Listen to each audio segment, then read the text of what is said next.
what actually went wrong with the side? Yeah, very disappointing.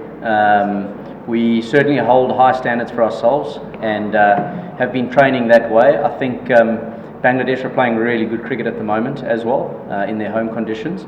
I think today certainly we had a look at the wicket. We knew the wicket was a little on the drier side. Probably didn't expect it to take that much turn and or have that grip early on with the variation, and definitely needed to probably assess a little bit more, take a little bit more time. I think you saw in Bangladesh's innings there, they sort of took their time compared to the first game where the ball was coming on under lights and there was a lot more dew. But I think from our point of view, just disappointing in how we adjusted to the conditions. I thought Bangladesh's bowlers bowled really well, but we certainly gave wickets away. Do you think your batting department, we saw the lack of players, you couldn't bring here, then like Bangladesh and other few players couldn't make to the squad instead. So do you think your batting depth was not as much good as it should be? I don't think necessarily the batting depth. I think just our decision making at the moment. When you play a top size like Bangladesh in their home conditions, those small margins all of a sudden make a big difference in terms of what totals you can put on the board. Their bowlers don't give you what you necessarily are normally getting in terms of opportunities to score boundaries as well as quality fielding. So I think when it comes to missing players, we like to think that we've built quite a lot of depth within our Dutch cricket system in the last 3 to 4 years. And playing teams as good as Bangladesh, that depth is always going to be tested, especially for the players maybe sitting just underneath some of the top order batters that we do have at our disposal, the Colin Ackermans and the Buster Leerders. So certainly, if you're making poor decisions or you're taking a little longer to sum up conditions, when it comes to quality sides like Bangladesh, that's going to hurt you. Netherlands are known for their fighting spirit. Do you miss them in this series? The fight till the end. Yeah, I think when you put the scores we've put on the board, it's very difficult to defend those type of scores. I thought our bowling performance today was a lot better than the first game. I think we adapted really well to the conditions. We did use our cut as well, and I thought Aryan Dutt, he really stood up today in terms of his bowling. He holds himself in high regard in that, and he's one of the best bowlers to left-handed batters that I've certainly seen in international cricket. So when you look at playing in these conditions against quality sides, we certainly have a culture of fighting, and we don't like to go down very easily. So pretty frustrating in the last 2 games, and would like to think that in the last game that we could certainly put a total on the board and or restrict Bangladesh depending on what we do first to allow us to actually get into the game.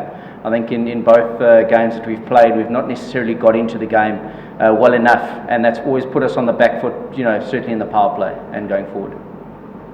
How do you feel about, as far as this series is concerned, we played Bangladesh before you even beaten Bangladesh, but do you feel this is a different sort of team as far as the team spirit and mentality goes, especially in the field and also during bowling? Do you think that Bangladesh has improved a lot since the last time we faced them? Probably have to ask Ryan Cook that question. He'd be a good guy, but I think at the 2023 World Cup in India, we played Bangladesh there, obviously, and we managed to get a really good result in Kolkata. But we've actually commented on their improved athleticism in the field. They also sort of their smarts around their batting. They take really good options on, and not sort of as frantic and erratic as inconsistent as they might have used to be. But again, they're also looking to improve all the time. They've got a really group of players at their disposal. They've got some dynamic young batters that have come through the system as well, that are really starting to sort of put their stamp on a style and a way that Bangladesh wants to play cricket, and it's a really good challenge for us to take on a good team like that. So this may be a very easy question, but toss is a big factor here. Team chased the total in 15 matches when 12 matches. So it could be a very concerning, or you feel that it's unlucky that you are not winning that toss. No, well, we've spoken to our captain about winning us a toss or two. We haven't won many in the last little while. I think at this level, sometimes, when dew is such a big factor at a ground, that becomes quite a big thing. But I think in the end you still have to play quality cricket. If you end up losing after playing a good game of cricket, you can stand by that. I think we definitely probably haven't played to our standard that we want to play, as much as Bangladesh should probably plays a really good cricket too, to probably restrict us in many ways. So yes, toss is important here with the dew factor in place, but at the same time, I don't think we've played well enough to sort of challenge Bangladesh in that case. What's your expectation about your team for the last match? Our team or Bangladesh's team? Your team. No, our team, look, we mentioned about fighting earlier as much as possible. I think there's a lot of pride in regards to our team. There's huge opportunities playing a quality team, a top 10 nation like Bangladesh in the cricketing space, and this is where we want to be as a cricketing nation, playing against some of the best white ball teams in the world. So from that point of view, you can be sure that we're going to rock up and make sure that we put up a massive challenge. Probably two questions then, guys, if you want. Last two, if anyone wants. Yep. So the Asia Cup is coming up, and that's a big discussion matter as far as Bangladesh is concerned. When you compare with the other teams, India, Pakistan, obviously two of the favorites in the tournament ahead, where do you rank Bangladesh, and how do you think about their chances given how they've played in this series so far? Yeah, I think they're tracking really well. In white ball cricket, a lot of the teams have got a lot closer to each other. You look at how well Afghanistan's playing as well. You look at how well a team like UAE is competing. You guys played them the other day. So I think when it comes to white ball cricket, a lot of the teams are pretty close to each other. So the consistency that Bangladesh is showing with a bat, I think, is going to put them in good stead. They've got some really nice variety in their bowling lineup in terms of left arm options, right arm options. They've got Taskun who bowls 135 plus. So and then they've got the Fizz who's got all that variety that he brings to the table, and they've got Mahedi, his off spin's really valuable with the new ball, and he can bowl sort of anywhere in the innings. So I think when you look at the variety of their attack, I think they're always going to be competing. And if some of the young batters can stand up, as some of them have in this series, I think it gives them a really good chance going into the Asia Cup. Last question. How was the wicket?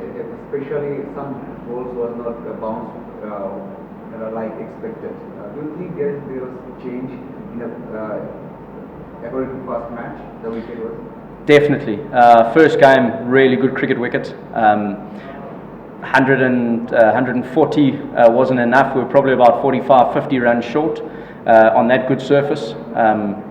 So, in terms of that, it certainly dried out in the last couple of days. It hasn't necessarily rained as much, but it's dried out quite a lot. And you obviously would have seen us batting first there with the ball just gripping a little bit more, whereas in the first game it sort of slid through. A lot of balls sort of skidding and hitting the bat a little bit harder. Today it sort of sat in the wicket. If it hit some of those cracks, it sort of certainly sat up a little bit more. Obviously moving for the last game, moving to a newer wicket again, or a fresh wicket, you'd probably have very similar conditions to the first game in terms of how it plays, I would assume. And then tonight the wind blew. So with the wind blowing, there was actually no dew at all. So the ball didn't necessarily skid through under lights. It also sat up, and you would have seen with the Bangladesh batting, I thought they probably showed us exactly how to bat in these conditions, where it wasn't necessarily a 9 or a 10 run and over run rate that they could chase, and they knocked it around at 7s and 8s until they built a partnership, and then they put their foot down towards the end to close the game out. So I think very different wickets from the first game to the second game. Just us not adjusting quick enough, and Bangladesh being pretty clinical in their skill sets. Thank you, guys. That was it. No, that was the last question. So we'll see you in 2 days for the final match, and if you want some private interviews, message me tomorrow. Thanks, guys. Tomorrow.